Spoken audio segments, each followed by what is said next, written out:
Linisin ko muna yung lutuan namin. Ayan. Kasi sobrang dumi na kakaluto. Kaya inano ko muna siya. Binabad ko muna yan ng may sabon. Para pag malinis siya, mukhang bago siya ulit.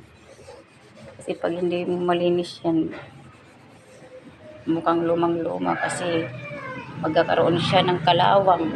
Kaya yan, nililinis ko yan siya pagkatapos ko lutuan. Yan, idol. Kasi ito, nililinis ko naman ito. Para pagkatapos malinis na siya.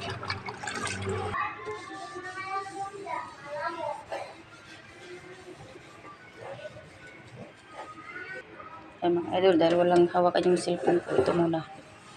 Mano-mano yung paglilinis ko. Ayan.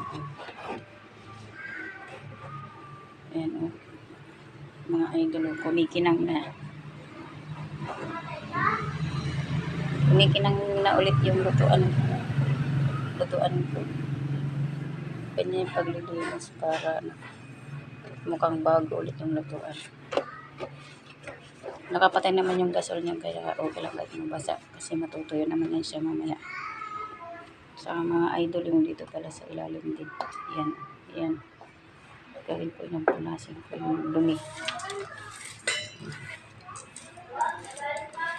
Para hindi siya madumi.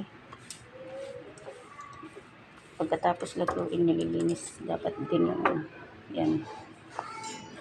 Para pagluto ulit, malinis.